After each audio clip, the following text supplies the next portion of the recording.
guys, I'm JV and this is my channel, Wasting Gas. Today I'm inside Corvette and I'm bringing to you a subject a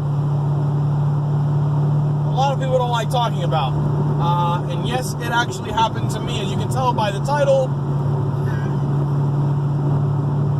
I did some things and I didn't have a good time afterwards. So let me just get into it. I'm not making this video to demean or insult or anything like that, to talk bad about or against street racing or street racers or people that do highway pulls and trips to Mexico and all that kind of stuff. I do firmly believe that that's dangerous, and you know, you should probably take it to a track. You guys, those of you that follow me know that I spend a lot of time on the track. You know, and that's where performance type driving belongs. But at the same time, I can't be a hypocrite and say that I've never made trips down to Mexico, and I've never done street racing, and I've never, you know, I spent all of my youth doing that. I mean, that was a daily occurrence for years. So I have been forced to see the disastrous possible results. Well, I guess it could be a lot worse than what I had to deal with, but you'll understand what I'm talking about here in a minute. So, again, if you do a little highway pull every once in a while, or you take your trips down to Mexico, or you do any of that kind of stuff, again, I'm not trying to insult you. I just kind of want to make people aware of what some of the consequences are, and I'm not going to talk about just the standard consequences. Oh, you can kill entire families, and the world will end, and everything comes to us. Nah, it's not what I'm saying. But the reality is when I was younger, I had been caught for speeding. I mean, whatever. I've had more speeding tickets in my life than I can even remember. I stopped counting somewhere probably in the 20 or 30 mark, somewhere in there. I've lost my license twice, and I have been jailed once. So it's that particular example that I'm going to speak about. The last time, the worst time that I got caught goofing off in a car. So basically, for background, I was in, matter of fact, I had just bought Triple Vet, so the Z06 was still pretty new at the time.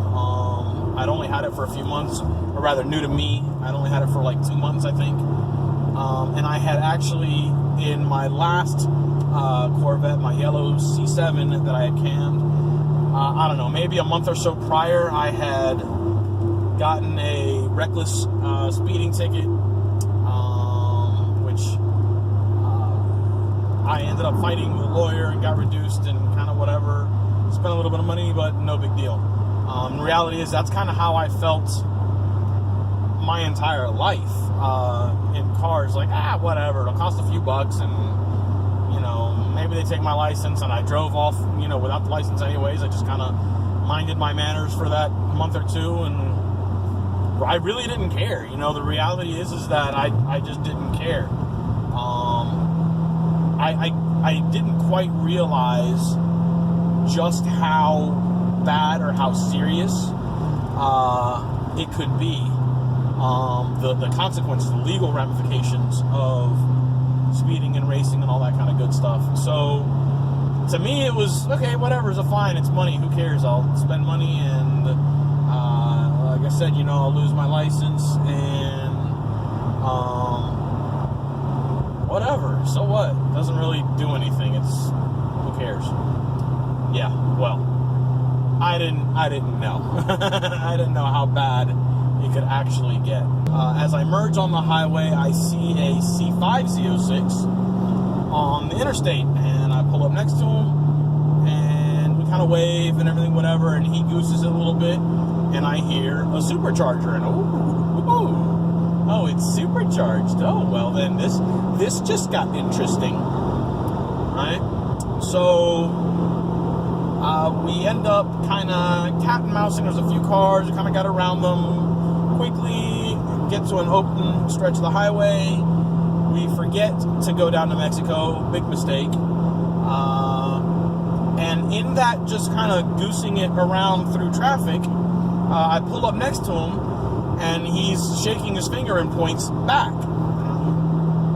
I had actually, at that point, I had let off completely, and I was going to pull up next to him, because he was pouring smoke out the back of his car. I mean, it was bad. A lot of black smoke coming out. And I'm going, whoa. It was more than just simply, running rich. Something was going on. So I'm pulling up next to him now to tell him, hey, bro, let's pull over and see what the heck is going on. And by the way, I didn't know this guy, from anywhere for anything. So I pull up next to him. He points to the back, and I look back, and sure enough, there's two Virginia State Troopers coming up quickly behind us. So yeah.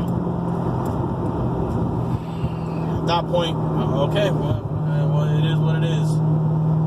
So we pull over, they come, and there's two of them. There's a chick and a guy, and the chick comes up, and she's just absolutely losing her shit. She is insane, flipping out.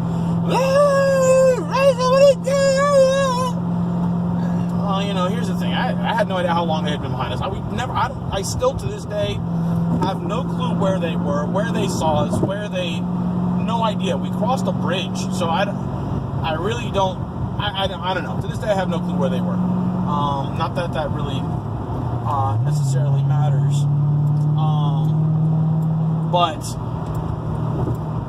Yeah, so they come up, and the guy comes over, and he's like, oh, hey, yeah, he was a lot cooler and calmer. He's like, hey, it's a nice car. What you doing? I was like, look, man, we were kind of cat and mousing it through back there. Whatever. He's got the old generation of this car. I've got the new one. We were just having a little bit of fun, not that big of a deal. And he was like, yeah, well, we got you at 135. So you're just gonna go ahead and hang tight. I was like, all right, cool. Wow, all right. So 135 and a 55. Now let me explain this 55. I live in the Northern Virginia area. For those of you that follow me, you already know that. Those of you that don't necessarily follow along all the time, it's like the DC metro area, basically. And the 55 mile an hour speed limit zone that I was in was Interstate 95, I-95. This is a 6 or 7 lane limited access highway at this point. We're not talking about some 55 mile an hour rinky-dink, back country road with 1 lane or 2 lanes. No, we're talking about a massive super highway at this point. But because of congestion and population and whatnot, the speed limits are insanely low. Reality is Virginia just sucks for driving and speeding and stuff anyways. I'll get a few more details about that here in a second. The officer comes and tells me, he's like, hey, we got you 135, blah, blah, blah. So comes back, and he's like, all right, so you got a ticket for the speed. It's 135 and a 55, and then we're giving you a ticket for racing. And I was like, look, man, we weren't racing. We started to, but we never actually raced. We just kind of got around traffic expeditiously, and then we were lining up to race. We hadn't done it yet. And he was like, oh, you started whatever. And I was like, you know what, you're absolutely right. The side of the highway is not the place to argue this. That's fine, I understand. Thank you, whatever. So at that point, I call the lawyer that I had just finished dealing with my last speeding ticket a few months prior. Hey man, yeah, so apparently I need to hire you again. And I told him what was going on, and he was like, yeah, I can't help you. You're going to jail. Stop breaking the law, asshole! Period. And I go, wait, what? He goes, yeah, dude, you're going to jail. He goes, honestly, I don't know how they didn't take you right then and there. That normally, for speeds like that, they impound the vehicle. They take you straight to jail. You go straight to jail on the side of the highway. That's it.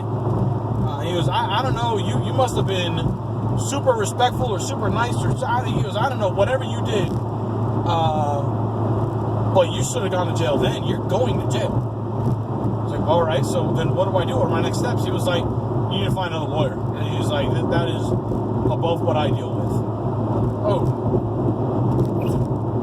Okay. So Google it is. I start Googling. I find another lawyer. I found a couple. I had some meetings. I went and I talked to one finally and explained the situation, explained what had been happening, this and that, or this whole thing. He was like, all right. He was like, listen, here's basically the same thing the last lawyer said. He's like, look, you're going to jail because there is no way around that. He was like, but what we'll do is we'll try and help mitigate, help lessen some of what could be coming down. So we'll kind of preemptively do some stuff, and hopefully the judge will see that and will be lenient. So anyway, so he plays his lawyer tricks, and I did some community service. This is all before the court date. I did community service. My lawyer played games with the court dates and all that kind of stuff, so to ensure that he got a judge that he liked, or that they had worked together, that they did whatever with,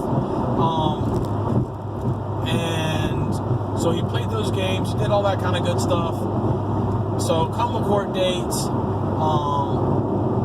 we show up. And the other thing was he pre-applied for house arrest.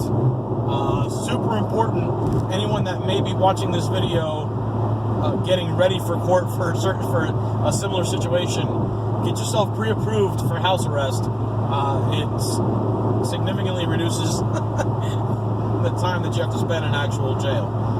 Anyways, so we go to court, and basically what it comes down to is for each one of the charges, for the speed and for the racing, they each carry a maximum penalty of 180 days in jail.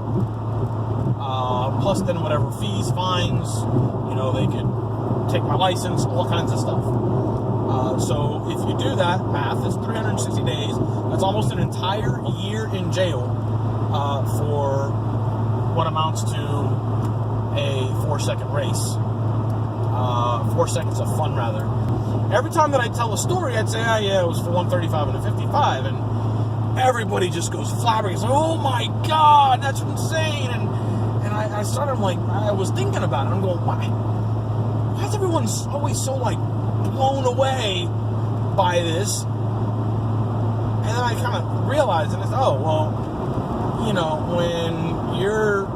all you've ever driven is a Honda Accord, and you had that one wild night that you took it up to 100, 105, then 135 is insane, because it took you 3 or 4 miles of, wide open running. It took forever for you to hit that speed, where the reality is I started doing some calculations. I think I was on the throttle for less than 4 seconds from the speed that I started at to the speed that I finished. It was 4 seconds of goofing off. We traveled only about 1/8 of a mile. Again, judging by when we started playing and when we got pulled over, which again is even further because I still don't know where they were. Anyways. We only traveled about 1/8 of a mile, a little bit more than 1/8 of a mile. And I was on the throttle for about 4 seconds. That's it. People just can't comprehend how fast these cars really are. But I digress. So for the speed, 180 days. For the racing, 180 days. 2 separate situations. So we're back in court.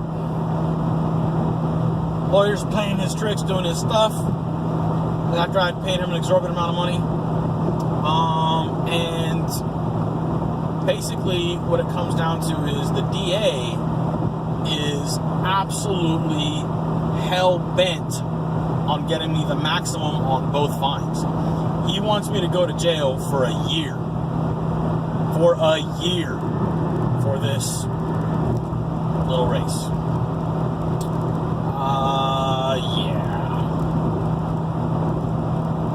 Yeah, an entire year for a race. An entire year in jail. A year in jail for a little highway pull. Understand that, people. A year in jail for a 4-second highway pull. That's what this guy wanted to give me. Anyway, lawyer played his tricks, did his stuff. Having the right judge helped. Everything worked out. Basically, what ended up happening was the judge ended up giving me the maximum on both the sentences, so the full 180 days, but he ran them concurrently, meaning I served both of those sentences at the same time, which then put me at 180 days in prison, or not prison, in jail.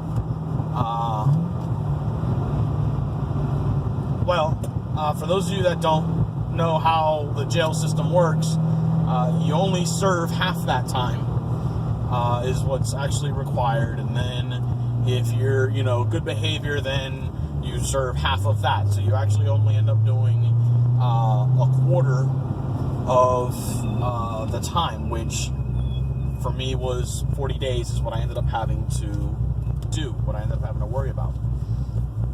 So, okay. So I've got 40 days. Well, silver lining, the DA was so ramped up about giving me the full 360 that when they did when they ended up running them concurrently, they forgot to suspend my license and they forgot to fine me. So I didn't get a single fine and I kept my license somehow. I still, grace of God on that one, because that would have meant if I'd have lost my license, I would have lost my job as well. So that would have been very bad. I very much lucked out in that situation on that one. So it could have been much worse. But they end up giving me the 180 days, running them concurrently. So they end up putting the cuffs on me right then and there in the courtroom and leading me off into jail.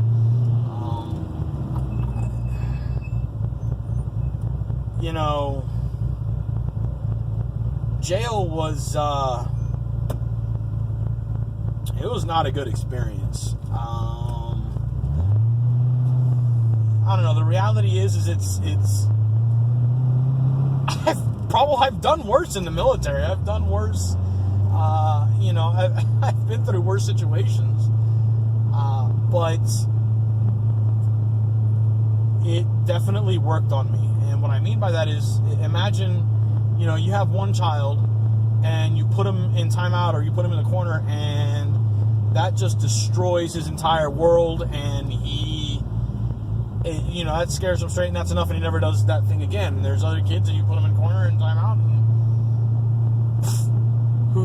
who cares? They don't give two shits less. Like, that's whatever.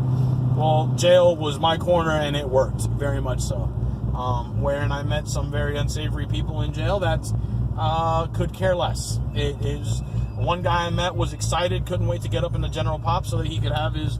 He was having a birthday party with his father and his uncle, who were up and in jail as well.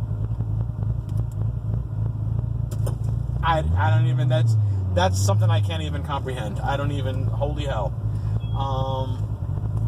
I don't know. Anyways, so jail was not great. I definitely did not enjoy that. I spent 3 days processing in jail for my house arrest. So remember, I pre-applied. I had already sent in.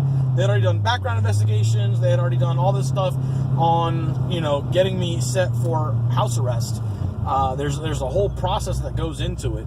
And I had done that ahead of time, and it still took 3 days to finish the processing. They got to process you into the jail, they got to whatever, then they got to do the paperwork, finish the stuff, set you up with whatever to get you on the cycle for house arrest.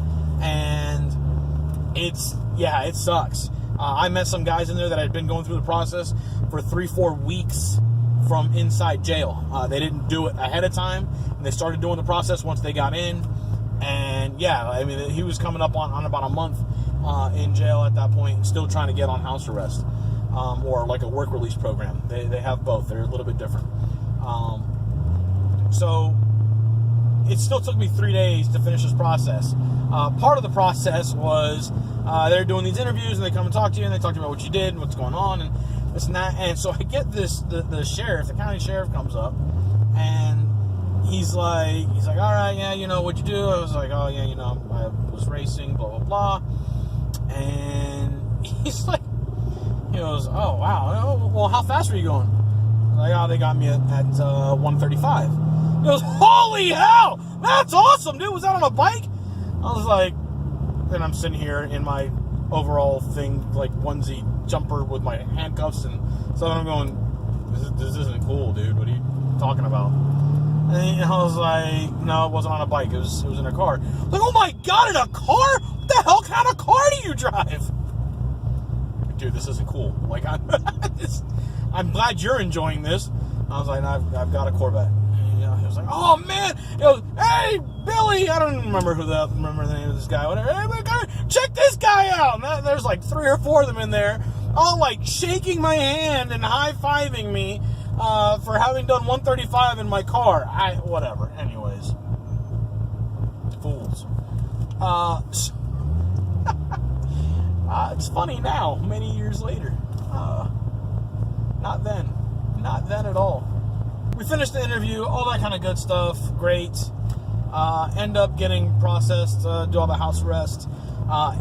For those of you that don't know, when you go on house arrest, you pay them for that. I had to pay $700 a month for me to go to my home, use my electricity, eat my food, use my water, use whatever. I had to pay them that. I had to pay them rent for me to go on house arrest. All right? So I ended up doing 37 days on house arrest.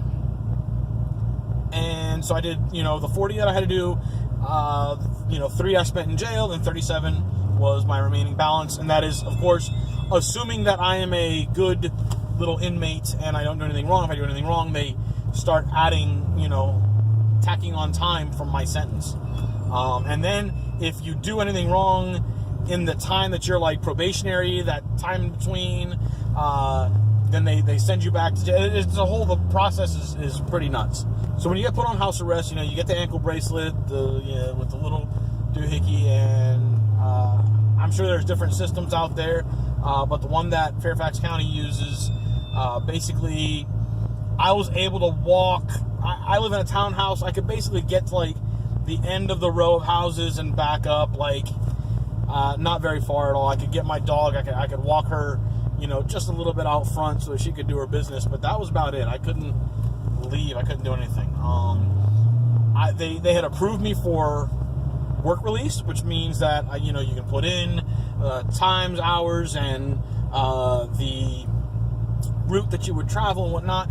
But my issue is that I work across state lines. I work in DC, Maryland, DC and Maryland, and Virginia technically at times. So since I work in all 3 areas crossing state lines, I couldn't work. I couldn't cross state lines for work. So basically, I was forced a month off. Anywho, so they during the interview, some of the other things they talk about, they ask about weapons and whatnot in the home. Since they knew that I was a police officer, they asked about that. I said no, everything's locked up at work. I don't have. At the time, I just didn't want to worry about that stuff while I was dealing with it. So I had all the work and just kind of hoped nobody came in and intruded my home. But anyways, the reason that they ask these questions is because they do random inspections. Like, they can come into the home at any time, any day, and inspect the home. And there's nothing you do. I mean, you're signing a waiver saying that they can do that. So you and your family, whoever you live with, you've got to be whatever, okay with that. They come in at any time, knock on the door, and they do drug tests. and they do alcohol tests, and they can inspect anything and everything in the home. Basically, what it comes down to, though, is they're just kind of looking to make sure that the environment isn't, counterproductive to your rehabilitation. If they walk in and it looks like a crack house, then they're probably not going to leave you there. If you walk into my home, which is, it's my wife and I and dumbass that did something stupid, it's kind of whatever. And another thing, I mentioned they do drug tests and alcohol tests. You can't drink, even though you're at home. You're not allowed to. Theoretically, I guess you could try it and hope that you get away with it. But if you get popped with any blood alcohol content, guess what? You're off house arrest, you're back in, and then you're serving out more time of your sentence. Yeah. See how much that beer costs you then. Right? So, it's absolutely not worth it. Anyways, so they do these background investigation stuff because they, making sure they can, let the sheriffs kind of know what they're walking themselves into, basically, is what it comes down to. Anywho, I spent 37 days then at that point on house arrest. And for those of you that think, that's not that bad. Yeah, okay. Try that. Try it. It's not cool at all. It sucked very badly. I think I gained like 15 pounds in that 20 days. And I wasn't even eating that much. It's not that I was eating. It was just, I didn't do anything. There was nothing to do. So I'd every day I would do insanity. And I'd run up and down the stairs. And I'd try and walk around. But that hour or two of working out, whatever, just didn't work. It ended up, it doesn't outdo the 22 other hours of sitting still, basically is what it comes down to.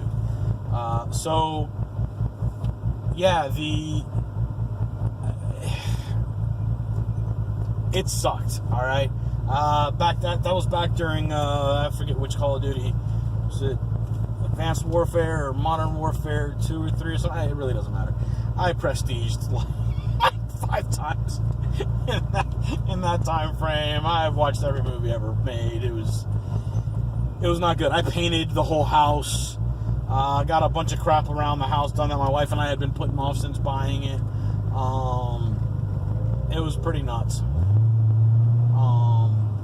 It was not good. Obviously, much better than being in jail. But every 2 weeks, you have to go back to the jail. You do drug tests, alcohol tests. For the people that are on work release, you have to give the officer your schedule and your traveling routes and whatnot, and all that kind of good stuff, so they can kind of get you in the system for whatever it is that you've got to get done. But since I wasn't working, I didn't really have anything, and that was the only time that I got to leave the house was when my wife would drive me to the jail to get piss tested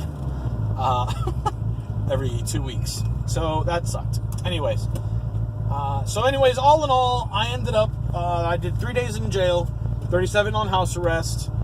I paid, I think, between the fees, to go on house arrest, the lawyer, some of the, all the little, millions of little things that you just don't realize, the driving school that I try to take ahead of time, all these things that I was trying to do to help prevent, plus then the loss in wages from missing a month of work, basically a month and a half of work.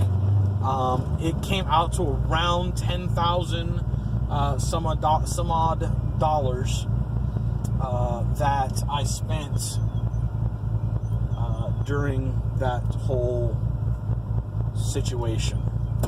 So I also lost a trip that my wife had planned. I was turning 30 that year. My wife had planned a trip down to the Keys, the Florida Keys. I was going to get my scuba diver's license, and we were going to do, all kinds of stuff, have a bunch of fun for my birthday. And that got canceled. Lost the money on that. So look, guys, take it for whatever you want. Those are the consequences, all right? It was not cool at all. Like I said, if they had actually taken my license like they were supposed to, I would have lost my job on top of it. Thankfully, like I said, big man upstairs was looking out for me on that one. But yeah, so it's definitely pretty serious, guys. Like when you make that decision to race that car or to do that highway pull and whatnot, guys, it's gonna be serious.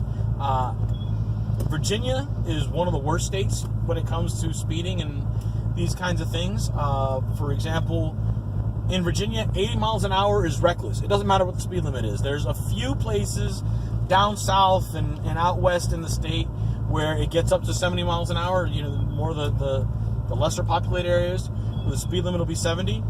It doesn't matter. 80 miles an hour is reckless, period. It doesn't matter if the speed limit were 79 miles an hour, 80 would be reckless. So just remember that. Also in the state of Virginia, anything over 90 is jail time automatically. The rule of thumb is not, like 100%. It's not that it will be this way.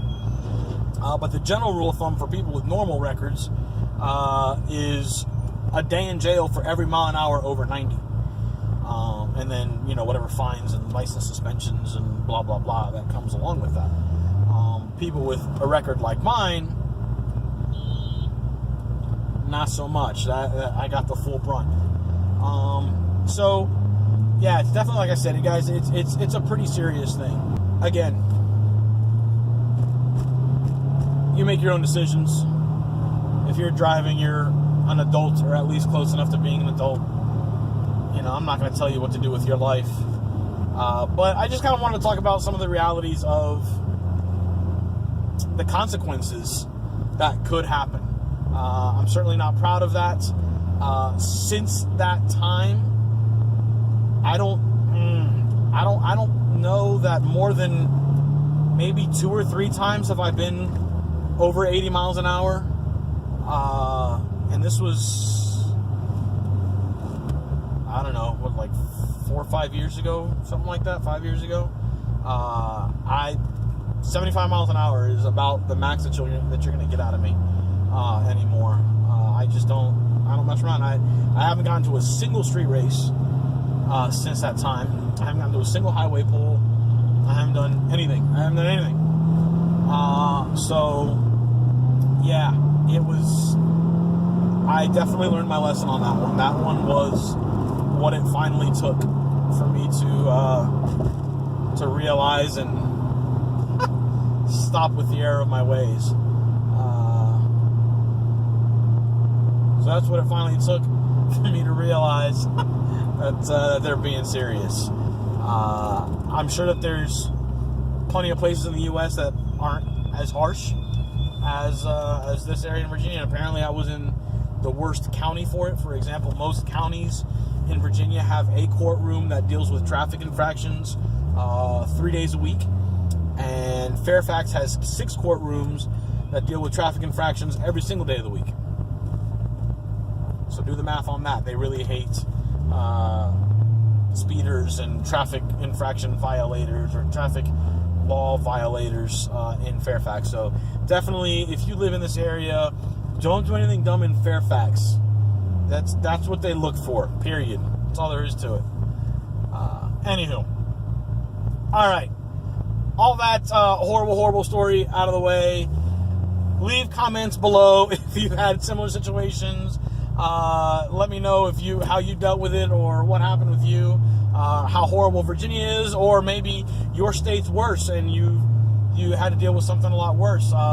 Hit me up on Instagram or Facebook if you have any questions about my comment. If you want to have like a more private conversation, you can hit me up on DM on Instagram or on Facebook. And if you're kind of going through a situation, you wanted to know my take on it. I am not offering legal advice in any way, shape, or form, clearly, but I have no problems talking about the things that happened to me directly. Anyways, yeah, so comment, hit like, Make sure you subscribe for more content and more stuff. I got a lot of things coming up. Hit subscribe, hit that thumbs up, comment, like, go follow me on Facebook and Instagram. I put pictures up and comments and things all the time, having conversations, all that good stuff. Anyways, I'll see you guys next time. Peace.